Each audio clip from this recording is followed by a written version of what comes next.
Hello friends, again welcome back to your YouTube channel. तो इस part के अंदर हम स्टार्ट कर रहे हैं हमारा चैप्टर सेल का पार्ट सेकेंड ऑफ सेल। हमने फर्स्ट पार्ट के अंदर जितनी भी इंपॉर्टेंट पॉइंट्स थे इस चैप्टर के रिगार्डिंग वो सब देख लिए। बहुत अच्छा मतलब 44 मिनट के अंदर हमने हाफ चैप्टर खत्म कर लिया और बाकी बचा चैप्टर आज की वीडियो के अंदर खत्म हो जाएगा। तो पहले अगर आपने वो वीडियो नहीं देखी तो पहले वो वीडियो देख के आइए, क्योंकि उसमें आपका सेल का बेसिस है, सेल होता क्या है, मतलब सब कुछ बातें जो जिससे आपके क्वेश्चन भी बन सकते हैं उस पोर्शन से। और यहाँ पे अब हम पढ़ने जा रहे हैं इन सेल का इन डेप्थ, सेल का स्ट्रक्चर, सेल के चीजें, सेल के अंदर क्या क्या होता है, सेल के बाहर का क्या होता है। तो देखिए पार्ट 2 के अंदर हम डिस्कस करेंगे स्ट्रक्चर ऑफ सेल, सेल का स्ट्रक्चर। तो आइए विदाउट वेस्टिंग टाइम स्टार्ट करते हैं हमारा टॉपिक स्ट्रक्चर ऑफ सेल।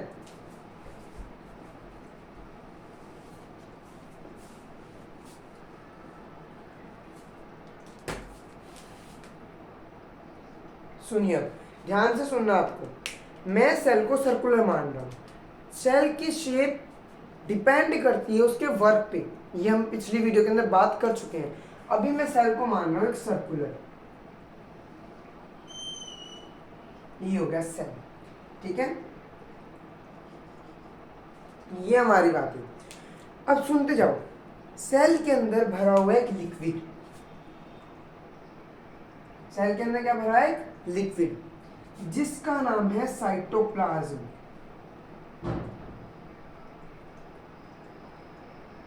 देखो बायोलॉजी के अंदर कुछ चीजें आपको ध्यान रखनी है। साइटो यूज होता है फॉर सेल, प्लाज्म यूज होता है फॉर लिक्विड। भाई प्लाज्म वर्ड आपने सुना है, हम कहते हैं प्लाज्मा।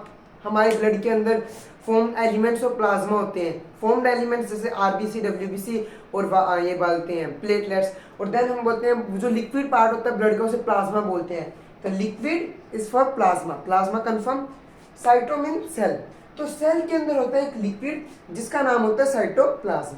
भाई जैसे मैंने आपको न्यूक्लियस समझाया था, न्यूक्लियस क्या चीज होती है, हमारी बॉडी का एक क्या बोलते हैं यूनिट, सेंट्रल प्रोसेसिंग यूनिट है, जिसको हम ब्रेन बोलते हैं, जो हमारी पूरी बॉडी को कंट्रोल करता है। वैसे सेल को कोई ना कोई कंट्रोल करते हैं। देखो सेल को कंट्रोल क्यों करना है, इसलिए करना, आपकी बॉडी ग्रो कर रही है, मतलब सेल डिवाइड कर रहे हैं। हम पिछली वीडियो के अंदर बात कर चुके हैं क्यों सेल डिवाइड करते हैं, कैसे सेल कैसे डिवाइड करते हैं। तो आपके सिलेबस में नहीं है हाल फिलहाल, पर आपने देखा था क्या क्यों सेल डिवाइड करते हैं, क्यों जरूरत पड़ती है। जब उनका शेप बदलता है तो उन्हें डिवाइड करना पड़ता है। अब वो डिवाइड कर रहे हैं, जब वो डिवाइड कर रहे हैं तो क्या हो रहा है कि वो साइटोप्लाज्म और न्यूक्लियस वगैरह बढ़ रहे हैं, ठीक है। तो आप सोचिए कि उसको डिवाइड करने के लिए कोई ना कोई तो कंट्रोल करने वाला होना चाहिए। अपनी ब्रेन हमारा ब्रेन अपनी बॉडी को फुल्ली तरीके से कंट्रोल रखता है। ऐसे सेल को कंट्रोल करने के लिए उसका ब्रेन होता है, जिसको हम बोलते हैं न्यूक्लियस। क्या बोलते हैं, न्यूक्लियस।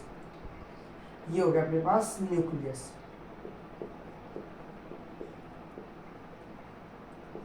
ठीक है।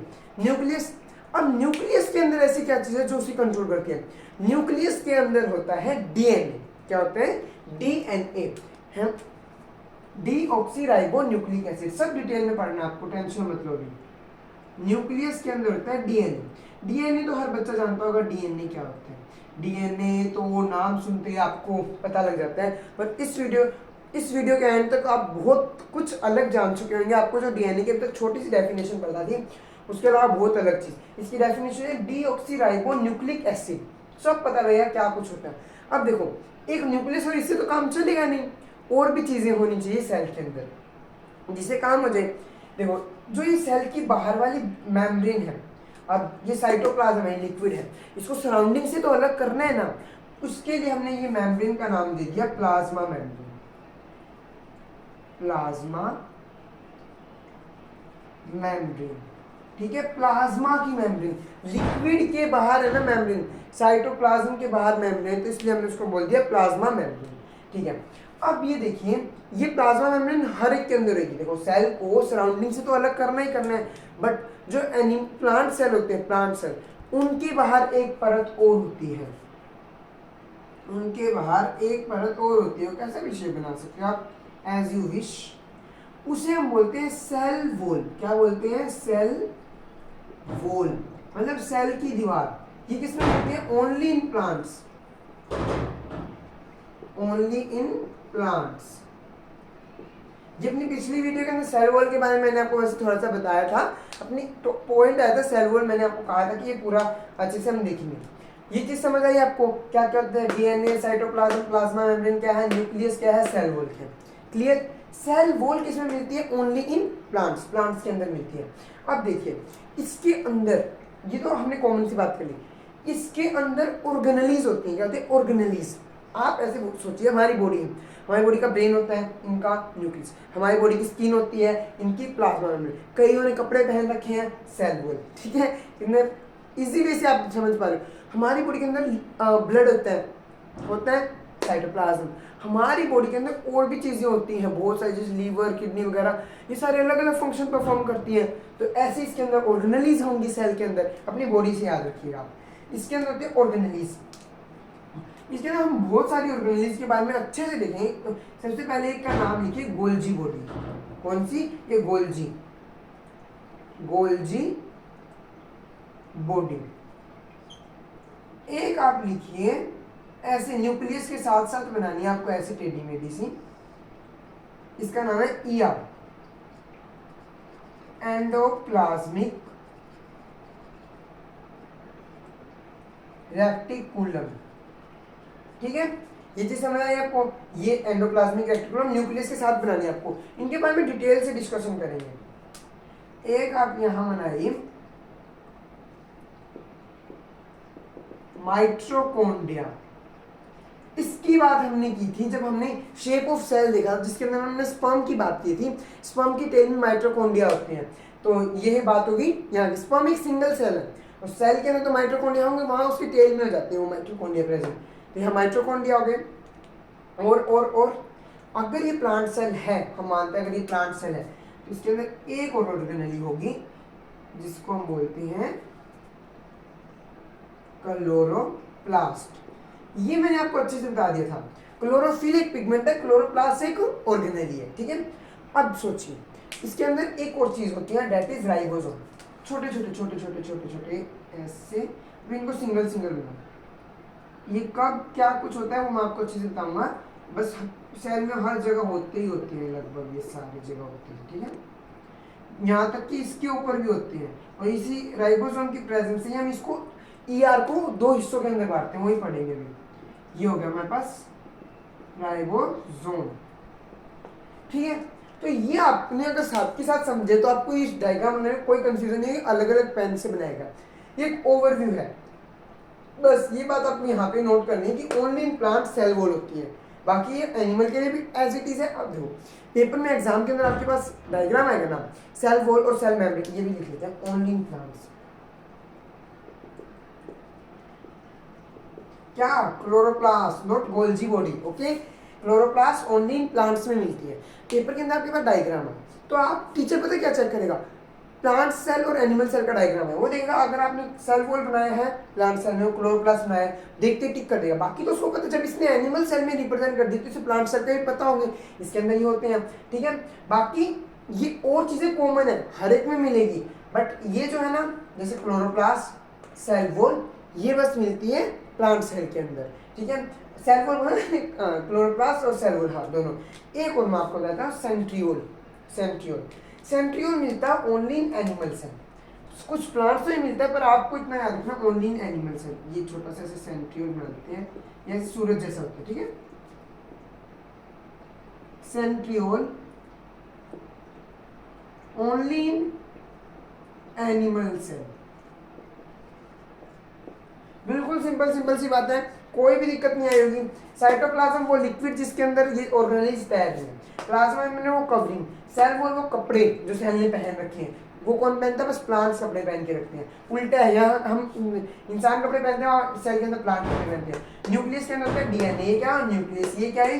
क्लोरोप्लास्ट। ये क्या लिखे हमने? गोल्जी। ये क्या? ER, endoplasmic reticulum. ये सेंट्रियोल, ये माइटोकॉन्ड्रिया। ये सब आप इसको अच्छे से बनाइए प्रॉपर वे से, है ना।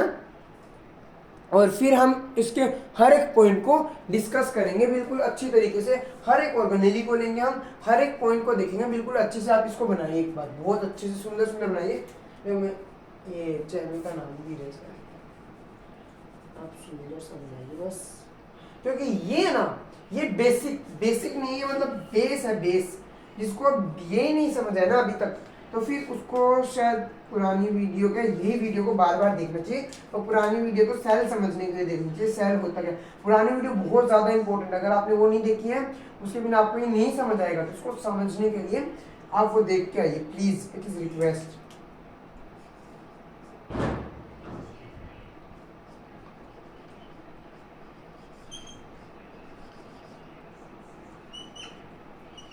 ड्रॉ कीजिए इस डायग्राम को बिल्कुल अच्छे तरीके से। होप सो आपने डायग्राम बिल्कुल सुंदर सुंदर अच्छा सा बना लिया होगा। ये देखिए, अब मैं इसे इरेज कर रहा हूं। अब हम एक एक चीज को पढ़ते हैं, जो जो हमने अभी तक देखा उसकी एक एक चीज को गहराई से पढ़ते हैं। चलिए, तो अब हमारा टॉपिक है प्लाज्मा मेम्ब्रेन। क्या टॉपिक है? Plasma membrane. और बहुत बच्चों ने कमेंट भी किया, जो पिछले उसके अंदर क्वेश्चन पूछा गया था कि सेल को रॉबर्ट हुक ने फर्स्ट टाइम क्या बोला, तो मैं बहुत खुश हुआ। लगभग 200 बच्चों का कमेंट आया उसके अंदर, बहुत अच्छा रिस्पॉन्स था। आप पढ़िए, साथ में एनसीईआरटी पढ़िए। जब तक आप एनसीईआरटी ने गूगल से देख के किया वो बात गलत है, अगर किसी ने किया एनसीईआरटी पढ़ के कीजिए। प्लाज्मा मेम्ब्रेन, प्लाज्मा मेम्ब्रेन क्या थी, लिखिए, it is covering of cell. ये सेल की कवरिंग है जो which separate cytoplasm of cell from, कहां से? External environment.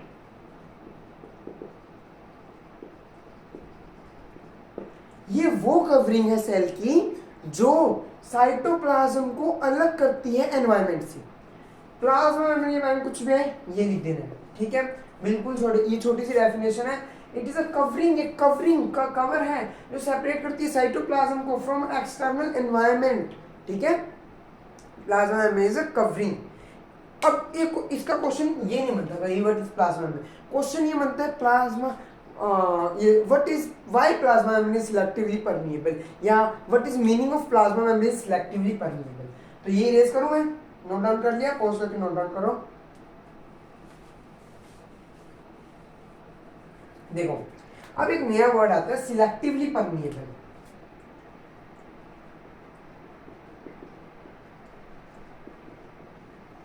परमिएबल क्या होता है? Selectively permeable. देखो, ये चौकीदार वाला उदाहरण तो बहुत ज्यादा पुराना होगा, आपको कोई बढ़िया सा उदाहरण देते। हमारे घर में ना क्या होता है, हमारी दादी माँ वो ना किसी को भी हमारे घर के बर्तन नहीं ले जाने देती। वो मतलब एक रखवाली रखती है बर्तनों की कि हाँ ये बर्तन यहाँ गया, ये बर्तन यहाँ गया, घर से बाहर उनके पड़ोसियों की जाना चाहिए, ये नहीं जाना चाहिए। अगर कोई लेने भी आया ना बर्तन, बच्चा चुप चुप के जा रहा है, एकदम दादी माँ की नज़र बहुत पैनी है, फटाक से इसको पकड़ लेते हैं। उनको याद रहता है कि ये बर्तन कमी होगी इसकी, इसको बाहर पड़ोसियों से मांग के लाना है, ठीक है? वापस लेके आना अपने बर्तन को, या हमारे घर ये बर्तन नहीं है बाजार से मंगवाना है। तो ऐसे ही सेल के बाहर, सेल के अंदर देखिए, ये सेल, ये क्या होगी? Cell book. देखो, सेल प्लाज्मा मेम्ब्रेन का दूसरा नाम है सेल मेम्ब्रेन, ठीक है? या फिर जो हम बोल रहे हैं प्लाज्मा मेम्ब्रेन, ठीक है? तो देखिए यहाँ पे साइटोप्लाज्म, साइटोप्लाज्म मोस्ट 92% वाटर है, ठीक है? सारे वाटर है साइटोप्लाज्म के अंदर। अब मान लो यहाँ से कोई चीज को बाहर जाना है, तो वो है ना, जैसे बर्तन है, कोई बर्तन को बाहर जाना है, कोई बच्चा जो लेके जा रहा है बर्तन को, उसको दादी माँ की परमिशन चाहिए, ठीक है? तो इस परमिशन, ये परमिशन देती है प्लाज्मा मेम्ब्रेन या सेल मेम्ब्रेन, ठीक है। इसलिए हमने सिलेक्ट किया कि तू ही बाहर जा सकता है। अब मान लो कांच का गिलास लेके जा रहा है, कोई नहीं लेके जाने देंगे, क्यों, गेस्ट आ गए तो हम किस में पानी पिलाएंगे, हाँ कोई स्टील का गिलास लेके जा रहा है, ले जा, चल वापस दे दियो हमारा, ठीक है। तो इसने सिलेक्टिवली सिलेक्ट किया चीज़ों को कि हाँ ये चीज़ तू ले जा सकता है। परमिएबल, परमिएबिलिटी का मतलब कहता है अलो, टू अलो, मतलब इन्होंने अलो कर दिया कि हाँ तुम ये काम कर सकते हो, लेके जाओ। और आपके ब्लूप्रिंट क्वेश्चन के अंदर एक क्वेश्चन भी है शायद, हाँ ब्लूप्रिंट में ही है ये कि explain cell membrane is a selectively permeable, या what do you mean about selectively permeable. तो ये बात है कि इसको फिर अंदर आना, बाहर जाना, अंदर आना। अब आपको लग रहा है दादी माँ कहाँ से गिलास तो घर के अंदर आने देगी, वो मर्जी है दादी माँ की, वो प्लाज्मा मेम्ब्रेन के ऊपर डिपेंड करता है उसे क्या चाहिए। और कांच के गिलास बहुत सारे, तो दादी माँ भी सोचेंगी चलो ज़्यादा लालच भी अच्छा नहीं है, तो ये भी सोचेगी ज़्यादा लालच अच्छा नहीं है, नहीं तो वो पड़ोसन फिर मांगने आ जाएगी गिलास, ठीक है। तो ये देखिए ऐसे इसको पता है कि अगर मैंने ज़्यादा लिक्विड अपने अंदर लिया तो सेल ब्रस्ट हो सकता है। ये बात समझ रहा है इसको, सबको बिल्कुल सिंपल थी। अब इसको ना मतलब बच्चे कहते हैं क्वेश्चन की फॉर्म में समझाओ, हर एक बात आपको बोली गई है, हर एक बात है। अब आप इसको क्वेश्चन की फॉर्म में लिखिए कि आप जो क्वेश्चन है वो देख भी लीजिए। सिलेक्टिवली परमिएबल, ये plasma membrane, why plasma membrane selectively, plasma membrane selectively permeable, the meaning of selectively permeable is to allow a specific thing for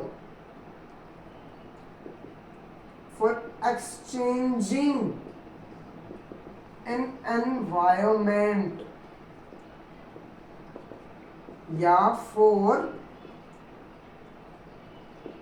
exchanging between two cell, ठीक है।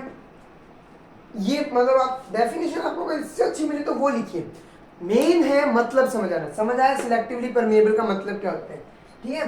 तो प्लाज्मा मेम्ब्रेन सिलेक्टिवली परमिएबल, ये वाली बात आपकी खत्म है। अब हम बात करते हैं प्लाज्मा मेम्ब्रेन की आगे। देखिए प्लाज्मा मेम्ब्रेन क्या करता है, क्या करती है, ये फीमेल है, ठीक है। प्लाज्मा मेम्ब्रेन का क्या है कि हर चीज़ को अलो नहीं करेगी, ठीक है। अब हम एक दो तीन प्रोसेस पढ़ रहे हैं, थोड़ा सेल से हटके, पर एनसीईआरटी के अंदर है तो आपको पढ़ना पड़ेगा, वैसे टॉपिक से हटके है पर आप प्रोसेस सुनिए। ओस्मोसिस और एक है डिफ्यूजन। वैसे फर्स्ट चैप्टर के अंदर आपने पढ़ लिया होगा डिफ्यूजन ओस्मोसिस, सेकंड के अंदर what is diffusion and what is osmosis. सुनिए, आपने क्या किया, आपका फेवरेट परफ्यूम, मेरा तो फेवरेट परफ्यूम है वो व्हाइट वाला डेनवेयर होता है ना, वो है ना, मेरा बेस्ट फ्रेंड था, उसने गिफ्ट दिया था, उसके बाद से मैं वही यूज़ करता हूँ हमेशा। तो ये देखिए क्या करना आपको, ये क्या आपने अपना परफ्यूम स्प्रे किया, ठीक है। मेरा फ्रेंड ना उसका नाम तमीम था, जब भी वो परफ्यूम स्प्रे करता था ना मुझे खुशबू आ जाती थी। अगर कब कोई भी वो परफ्यूम अभी भी लगाता है ना तो मुझे ऐसा लगता है मेरा दोस्त अभी बस मिलेगा मुझे थोड़ी देर बाद, काफ़ी टाइम हो गया हम मिले भी नहीं, है ना। तो ये क्या होता है कि इसका डिफ्यूजन हुई थिंग्स की, कि ये यहाँ से क्या हुआ, एक गैसियस एक्सचेंज हुआ, यहाँ पे क्या थी, मतलब मेरे पास ये मैं था, ये तमीम था, तमीम है मतलब सोचिए अभी भी है ही, हम दोनों कहीं नहीं मरे। ये देखो ये रुद्र है और ये तमीम है, ठीक है। तो क्या है, तमीम ने स्प्रे किया, ठीक है, बस आप समझ लीजिए स्प्रे किया, मुझे स्पेलिंग बड़ी गलतियां होती है, स्प्रे किया तो क्या हुआ, यहाँ कंसंट्रेशन क्या हुई, ज्यादा, यहाँ कंसंट्रेशन क्या है परफ्यूम की खुशबू की, कम। तो क्या आते हैं चीजें ज्यादा कंसंट्रेशन से कम की तरफ आती है, तो ये खुशबू मेरे पास आएगी, तेरी खुशबू से टकराऊं मैं हूँ सोना सा है ताबरे तुम जान ली, ये करम खुदाया है मुझे तुझसे मिलाया है, तुझ पे ही मर के तो मुझे जीना आया है, कि तेरे संग यारा रंग बहादा रात बेगानी कुछ रंग में तारम, तेरे संग यारा, मतलब बस अब ज़्यादा जाएगा, थोड़ा सा वीडियो लंबी जाएगी। देखिए तो क्या हुआ कि तमीम की खुशबू यहाँ तक आई। यहाँ कंसंट्रेशन ज़्यादा, यहाँ कंसंट्रेशन थी कम। हाई कंसंट्रेशन से low concentration gaseous exchange, gas के अंदर छिड़के ना उसने परफ्यूम। हाँ यार तुम कह रहे हो अपनी बॉडी, अरे है तो मतलब गैसियस सराउंडिंग हो, लिक्विड के अंदर नहीं है ना अभी। हाँ तो यहाँ पे एयर है, ठीक है, वो एयर के अंदर है। कहीं सोचो वो तालाब के अंदर जाके परफ्यूम छिड़क रहे, नहीं ऐसा नहीं है मेरा दोस्त, है ना। तो वो एयर के अंदर क्या कर रहे हैं, स्प्रे कर रहे हैं। तो ये एयर यहाँ, ये एयर डिफ्यूज करके यहाँ आ जाएगी, रुद्रता की खुशबू आएगी। तो ये इसी प्रोसेस को हम बोलते हैं डिफ्यूजन। तो डिफ्यूजन की आप एक प्रॉपर डेफिनेशन लिखिए। इसकी डेफिनेशन पूछते हैं 2 नंबर में, इसकी पूछते हैं the exchange of gases from higher concentration, concentration की शॉर्ट फॉर्म होती है, फिर आप बोर्ड में मत लिखना, काटा लग जाएगा। Concentration from higher concentration to lower concentration is called diffusion. Exchange of gases, example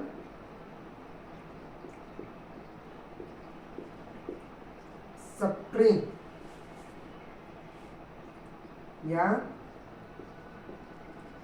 perfume use by Tamim. अरे हमें उसकी स्पेलिंग हमेशा गलती है, मुझे वो कहता भी है, मेरी स्पेलिंग तो ठीक लिखिए, तमीम एंड फ्रेग्रेंस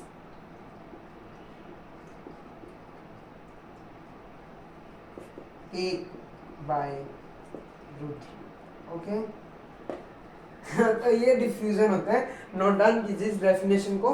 मैं देखता हूँ वीडियो सही चल रही है ना, हाँ वीडियो सही चल रही है।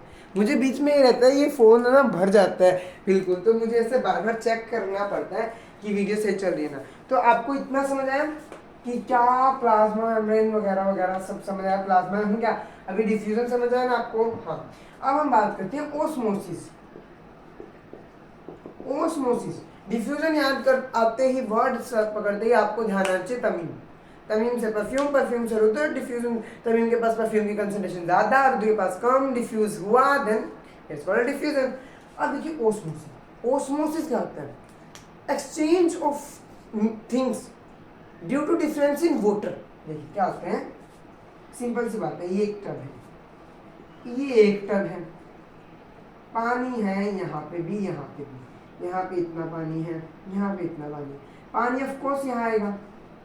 हाइयर कंसंट्रेशन से लोग मोटर चलाते हो आप, ऊपर टंकी होती है, पानी नीचे आता है, तो पानी कहाँ आता है, higher concentration to lower concentration. Osmosis होगी सेल के अंदर। कैसे, ये एग्जांपल थोड़ा सा अजीब है, पर आप ये देखिए, अब जो अपना टॉपिक के रिगार्डिंग क्यों पढ़ा रहे हैं ओस्मोसिस वगैरह। ओस्मोसिस से आपको बहुत सारी चीजें समझ आएगी।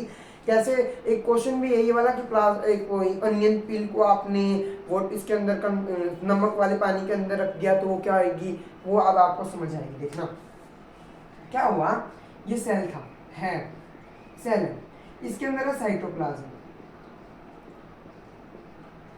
Osmosis just like diffusion, but it is not for gas, it is for liquid। Liquid का एक्सचेंज होना उसको ओस्मोसिस बोलते हैं। या साइटोप्लाज्म है, ये पानी है, पानी सेल के बाहर बहुत ज्यादा है, ठीक है, तो क्या होगा, पानी क्या है बहुत ज्यादा, यहाँ पानी कम है, तो higher concentration lower concentration, cell फूल जाएगा, स्वेल हो, बस सिंपल सी यही ओस्मोसिस है। आप इसे लिखो कैसे, simple definition, osmosis is like a diffusion in which the exchange of like a diffusion but not a diffusion, ये लाइन लिखना, but it is not a diffusion in osmosis, exchange of liquid medium take place due to concentration difference या concentration gradient। ठीक है, ये चीज समझ आई। अब हम चलते हैं, हमने osmosis diffusion पढ़ी क्यों, देखो क्वेश्चन आता है कि आपने टम्बलर ले रखा है, ठीक है, उसके अंदर आपने डाल रखा है सोल्ट, ठीक है, सोल्ट, तो यहाँ पे है सेल, ये वो पानी जिसके अंदर सेल है, ये बारिश की बूंदे, ये बूंदों का पानी तुझे ही तो ढूंढे, ठीक है, ये है वाटर। अरे मेरे पास तो ब्लू था चलो कोई बात नहीं, टाइम पास नहीं करेंगे। इसके अंदर सोल्ट, ये सोल्ट हो गया, ठीक है, नमक। यहाँ पे इसके अंदर सेल के अंदर क्या आएगा, साइटोप्लाज्म, ऑफ कोर्स। देखो साइटोप्लाज्म क्या होता है, पूरा वाटर। अब मुझे आप ये बताइए, यहाँ पे तो सोल्ट है, सोल्ट ज्यादा मतलब वाटर की कंसंट्रेशन कम, वाटर कम है, नमक हमने घोल दिया, अब वो वाटर कम रह गया, और यहाँ पे वाटर है, साइटोप्लाज्म मतलब वाटर, तो पानी बाहर आएगा, हाइयर कंसंट्रेशन लोअर कंसंट्रेशन। आपको ये ध्यान है, आप क्यों सोच रहे हो अरे ये टम्बलर तो बहुत बड़ा है, इसके अंदर नमक थोड़ा सा ही है, अरे आप सोचो जितना साइटोप्लाज्म अंदर है उतना ही टम्बलर के अंदर पानी है, ठीक है, ऐसे सोचो। और फिर उस पानी के अंदर हमने नमक घोल दिया, नमक घोलने में पानी कंसंट्रेशन क्या होगी, कम हो गई, पानी की कंसंट्रेशन कम हो गई, तो अब ये पानी कहाँ से, ये वाला पानी यहाँ आएगा, बाहर आएगा। पानी जब बाहर आएगा तो ये क्या आ जाएगा, श्रिंक, सिकुड़ जाएगा, श्रिंक।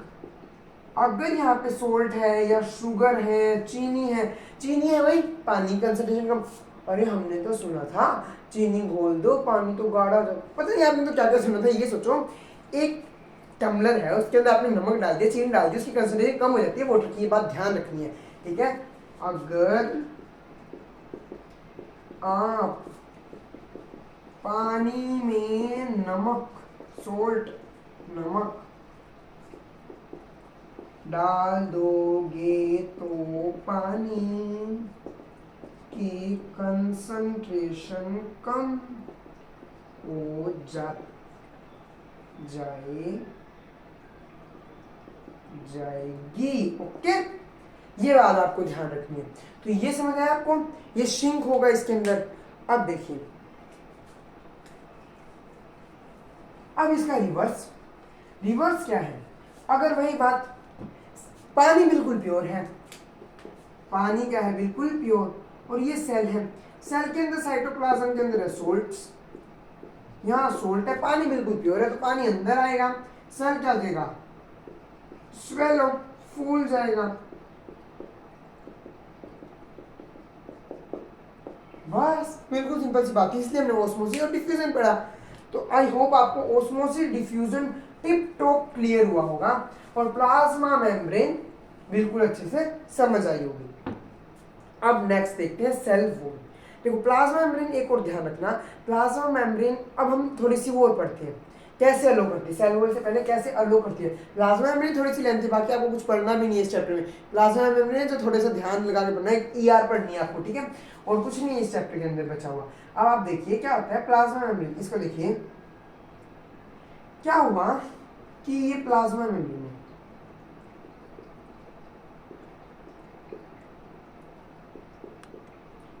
यहाँ पे कोई चीज है, ये सेल की इनर साइड है, ये सेल की आउटर साइड है,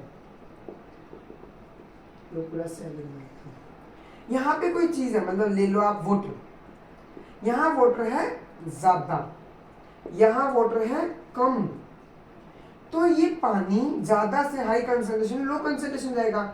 इस प्रोसेस को कहते हैं हम ओस्मोसिस, ये सबको पता है। अब ये काम अपने आप हो रहा है, हमने कोई एनर्जी नहीं लगाई, अपने आप काम हो रहा है। जब एनर्जी लगाते हैं उसे बोलते हैं एक्टिव। मान लो देखो क्या होता है तब एक्टिव के अंदर, देखिए पहले आप एक्टिव समझिए, ये वाटर यहाँ कम है, कम होने के बावजूद भी ये अंदर की तरफ आ रहा है, तो हमें एनर्जी लगानी पड़ेगी। डिफ्यूजन के अंदर तो जहां ज्यादा था ज्यादा से कम की तरफ गया, ठीक है, जहां ज्यादा थी तमीन के पास कंसंट्रेशन उधर से रुद्र के पास गई, जहां कम थी तो ये अपने आप चली गई। कोई एनर्जी देते हो आप डिफ्यूजन के अंदर, नहीं। बट जहां पानी कम है फिर भी आपको ज्यादा में भेजना है तो आपको एनर्जी देनी पड़ेगी, इसलिए इसको बोलते हैं एक्टिव ट्रांसपोर्ट, ठीक है, एक्टिव ट्रांसपोर्ट। और जो काम बिना एनर्जी के हो जाए, जैसे हम डिफ्यूजन को देखते हैं, diffusion is a best example, उसको हम बोलते हैं पैसिव मतलब क्या होता, अब एक हो जाता है इनके बाद, देखना क्या होता अगर कि पानी यहाँ ज्यादा है और यहाँ अपने आप चला जाता कम की तरफ, ये पैसिव होता, ये चीज पैसिव होती। और अगर अब पानी यहाँ से जा रहा है, कम से ज्यादा की तरफ जा रहा है, ये एक्टिव है। ठीक है, ये बात हुई। अब एक और ट्रांसफर आता है जिसके अंदर पानी की जरूरत नहीं होती पर मेम्ब्रेन की जरूरत होती है, मतलब एक परत की जरूरत होती है, एक प्रोटीन की जरूरत होती है। उस वो इसी का टाइप है, पैसिव का ही टाइप है, उसको हम बोलते हैं फैसिलेटिव डिफ्यूजन। इसके अंदर क्या होते हैं कि जैसे आप देखो, ये ना आपको एक बात बताता हूं, जो यहाँ पे लिखना प्लाज्मा मेम्ब्रेन होती है, it is lipophilic and hydrophobic. Phobia मतलब डर, डर, फिलिक मतलब प्यार, लिपिड से प्यार करती है, पानी से डरती है, मतलब पानी को अंदर नहीं जाने देगी। लिपिड मतलब फैट, फैट मतलब घी, घी को तो अंदर जाने देगी, ये बात बहुत इंपॉर्टेंट है, पर पानी को नहीं जाने देगी। पानी को नहीं जाने देती तो क्या होता है, इस पानी को तो अंदर जाने, अगर सेल के अंदर पानी यहाँ कम है मान लो तो, और यहाँ क्या है ज्यादा है, तो इसको तो अंदर जाना पड़ेगा या इसको बाहर जाना पड़ेगा, और ये तो जाने ही देगी। तो यहाँ पे ना हम चैनल्स बना देते हैं, एक रास्ता, इस रास्ते के थ्रू चले जाओ, यहाँ पे प्लाज्मा मेम्ब्रेन नहीं होती, ठीक है, एक प्रोटीन है। अब ये काम हुआ तो अपने आप, कोई एनर्जी नहीं दी हमने इसके अंदर नो एनर्जी, बट हुआ अपने आप, नो एनर्जी पर प्रोटीन की जरूरत पड़ी, ये फैसिलेटिव, एक फैसिलिटी प्रोवाइड कर दी, ठीक है, डिफ्यूजन करने के लिए एक फैसिलिटी प्रोवाइड कर दी, और ये एक्टिव ट्रांसपोर्ट है। ये अच्छे से आप इसको जितना बना सकते बनाओ, मैं इसको प्रॉपर्ली एक डिफरेंस में करके आपको लिखवाता हूँ। देखिए मैं इतने वीडियो देखता हूँ, सही चल रही है ना, हाँ, आप इसे पॉज करिए और बनाइए। अब देखिए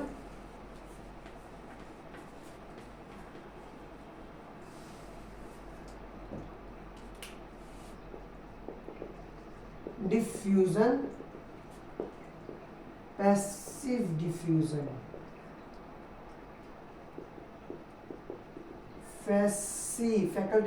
फैसिलेटिव diffusion,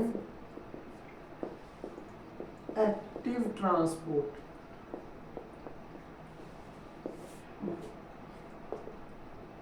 no energy required energy, इन्हें एनर्जी चाहिए चीजों को ट्रांसफर करने के लिए, पर इन्हें कोई एनर्जी नहीं चाहिए चीजों को ट्रांसफर करने के लिए, ना इसे चाहिए ना इसे चाहिए, बट इसे चाहिए, और इसे कोई एनर्जी नहीं चाहिए, पैसिव अपने आप होता रहेगा, ठीक है। Required proteins, no protein. Example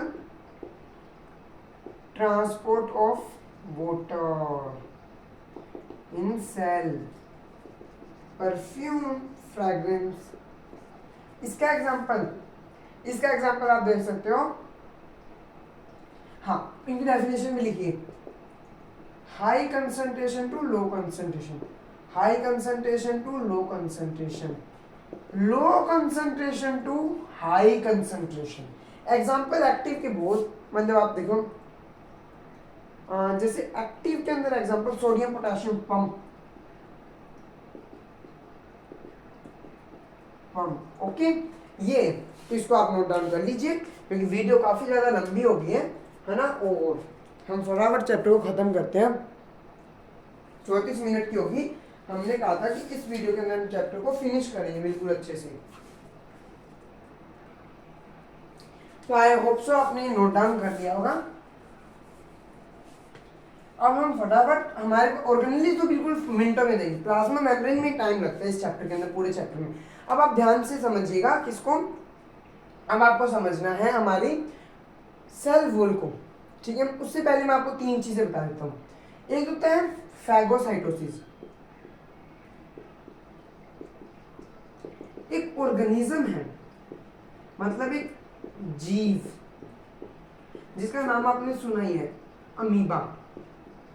वो ना क्या करता है, ये अमीबा है, ये अमीबा ना अपने पैर को जिसे हम बोलते हैं सूडोपोडिया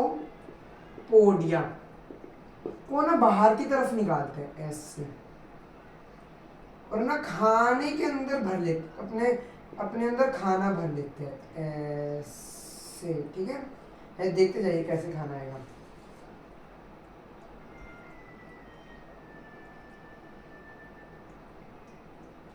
अमीबा ना अपने अंदर ऐसे खाना भर लेते हैं यहाँ पे, ठीक है। और ये फूड भर लिया इसमें, इसी मूवमेंट को हम बोलते हैं फैगोसाइटोसिस, खाने को खाना। कहते हैं एंडो, एक ये वर्ड हुआ फैगोसाइटोसिस, ठीक है। अमीबा जैसे खाना खाता है उसको फैगोसाइटोसिस बोलते हैं, अपनी लेग्स जिसको हम सूडोपोडिया बोलते हैं, इसका एग्जांपल अमीबा ही है, ठीक है। देन ये फर्स्ट हुआ, देन उसके बाद हैं एंडोसाइटोसिस, सिमिलर एज फैगोसाइटोसिस। मतलब फैगो का मतलब होता है टू ईट, खाना, ठीक है, खाना। बट देखो इसके अंदर क्या होगा, मूवमेंट हुई पैरों की, इसके अंदर मूवमेंट नहीं होगी, इसके अंदर सीधा खाना अंदर चला जाता है। इससे देखो जैसे ये सेल है, ये खाना आया यहाँ तक, ये डिफ्यूज किया यहाँ पे, थोड़ा सा स्ट्रक्चर चेंज होगा, अंदर जाएगा। इसके अंदर पैरों की मूवमेंट होती है, एक्सोसाइटोसिस। अब सेल के अंदर कचरा बन गया, उसको बाहर भेजना। देखो एंडो मतलब अंदर, एक्सो मतलब बाहर। तो ये तीन है, ये तीन भी आप अच्छे से नोट डाउन कीजिए। अब हम स्टार्ट करते हैं हमारे छोटे छोटे मिनटों के टॉपिक, दैट इज दोनों को साथ में लेके चलते हैं। अब उसके अंदर आएगा सेल वॉल और साइटोप्लाज्म, ठीक है। फिर हमारी ऑर्गेनेलीज आएंगी सारी फटाफट। अब हम देखते हैं सेल वॉल, ठीक है। सेल वॉल क्या होती है, बस आपको इतना याद रखना है, cell wall only found in plant. नहीं, ये बात मत याद रखिए, ये आ रही है, it is not found in animal.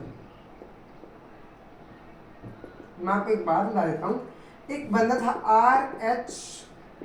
ब्रिटेकर, जिसने 1966 के अंदर एक क्लासिफाई करा था ऑर्गेनिज्म को 5 वे में, ठीक है।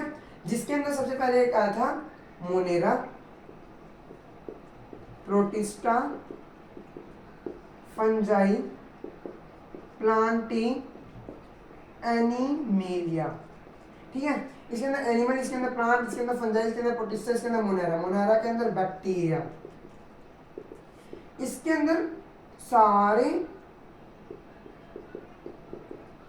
छोटे जीव, ठीक है, वो आए थे इसके अंदर। तो उसने क्या किया, इसको ऐसे क्लासिफाई किया, तो इसके अंदर सेल वॉल मिलेगी इसके कुछ मेंबर के अंदर, and not found in some member of protista. इस जैसे कि amoeba is not a animal, नहीं है amoeba, amoeba is a protista, और प्रोटिस्टा अमीबा के पास सेल वॉल नहीं होती, ठीक है। तो ये बात आपको ऐसे ध्यान रखनी है। सेल वॉल देखो, अब सेल वॉल क्या होती है, जैसे मैंने आपको बताया था, ये बात आपको ध्यान रखनी, बस आपने अब ये ध्यान रखना है। सेल वॉल होती क्या है, it is a covering present outside the plasma membrane which is a hard, जो कहती है हार्ड होती है, ठीक है, हार्ड होती है। और प्लांट की सेल वॉल किससे बनी होती है, एक मटेरियल है जिसका नाम है सेलुलोज, इसका नाम तो आपने बहुत सुना होगा, जिससे क्या मतलब पेपर बनते हैं, ठीक है। इससे सेलुलोज से प्लांट की सेल वॉल बनी होती है, ठीक है, ये बात। और काइटिन से बनती है insect,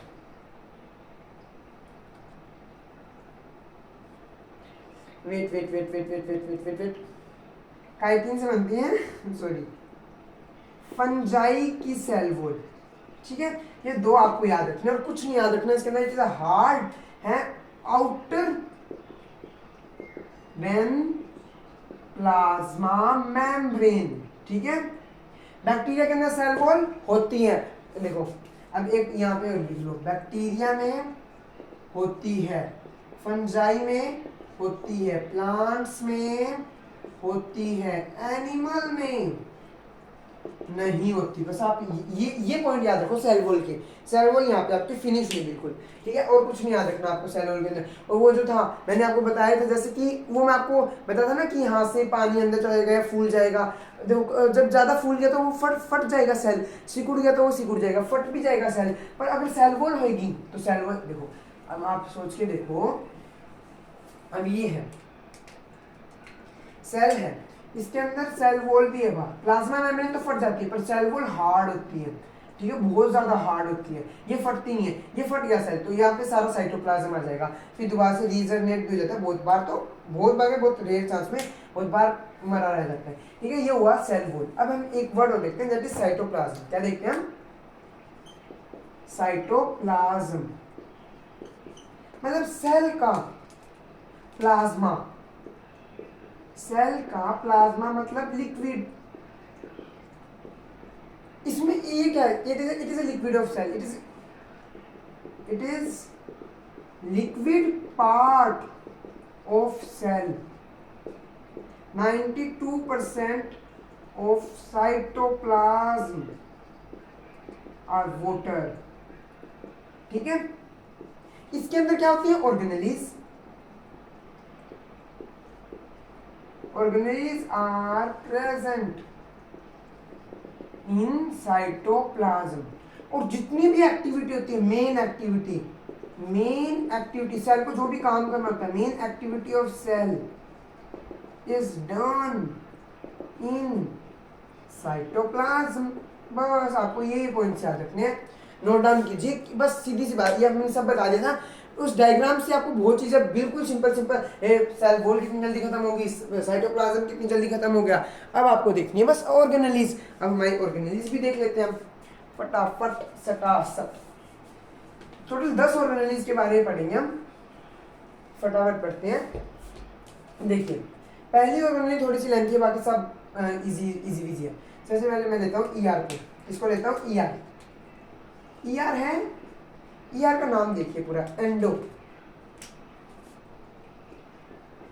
plasmic reticulum.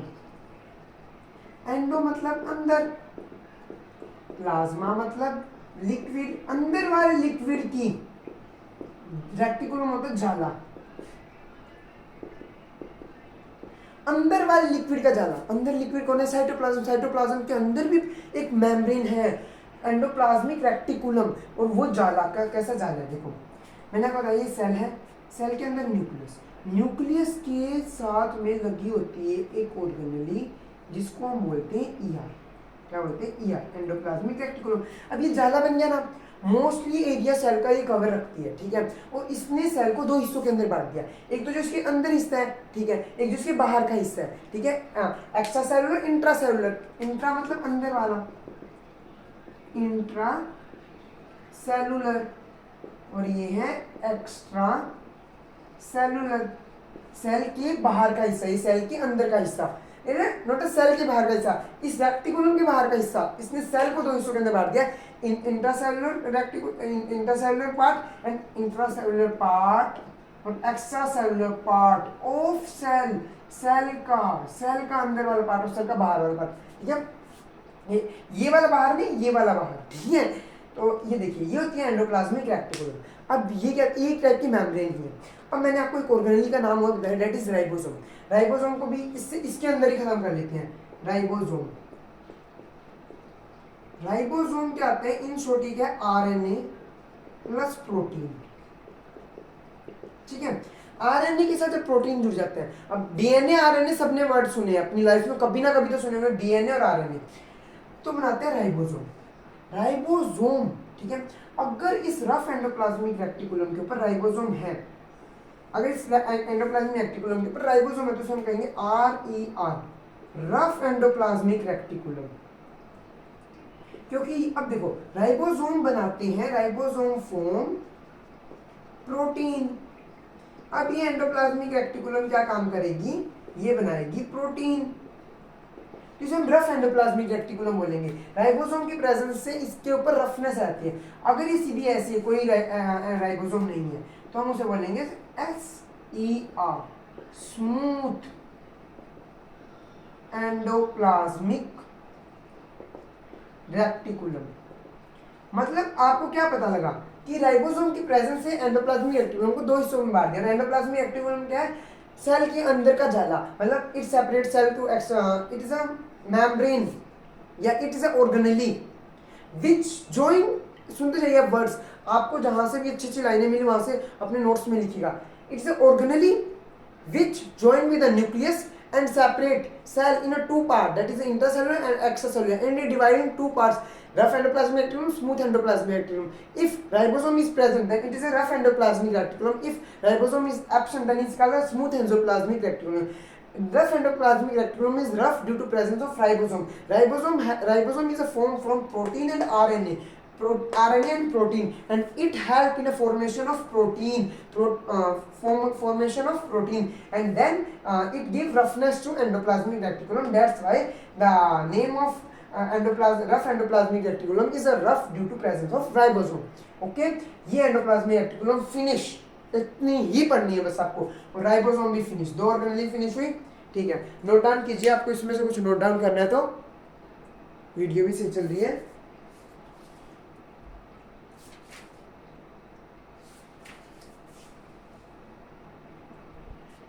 I hope so आपने ये दोनों लिख लिए होंगे। इनके अलावा आपको कुछ भी याद करने की जरूरत नहीं है। बस आप एक बात और याद रखिएगा कि रफ एंडोप्लाज्मिक रेक्टिकुलम ज्यादा होती है पैनक्रियाज में। कहाँ? पैनक्रियाज में ज्यादा क्यों होती है ये क्योंकि पैनक्रियाज एक हार्मोन बनाता है जिसका नाम होता है इंसुलिन, जो हमारी शुगर कंट्रोल रखता है, कंट्रोल शुगर। और ये हार्मोन होता है प्रोटीन में, नेचर में, प्रोटीन इन नेचर। तो जब ये प्रोटीन नेचर का है तो मतलब यहाँ प्रोटीन ज्यादा होना चाहिए। तो यहाँ पे रफ एंडोप्लाज्मिक रेक्टिकुलम होगी तब यहाँ प्रोटीन ज्यादा होंगे। और ये होती है हमारे जर्म सेल में, जर्म सेल मतलब स्पर्म वगैरह में। ठीक है, स्पर्म में ज्यादा होती है स्मूथ एंडोप्लाज्मिक रेक्टिकुलम। क्यों? क्योंकि ये बनाती है हमारे स्टीरॉइड्स। स्टीरॉइड्स जो मतलब स्टीरॉइड्स वो हार्मोन जो अपने सेक्सुअल कैरेक्टर के लिए रिस्पॉन्सिबल होती है। ठीक है, तो ये बात थी अलग सी, ये नोट डाउन कर ली होगी आपने। अब नेक्स्ट ऑर्गेनेली आती है अपने पास गोल्जी बॉडी। देखो अब बचे अगर गोल्जी, माइटोकॉन्ड्रिया, देन उसके बाद हम पढ़ेंगे लाइसोसोम। गोल्जी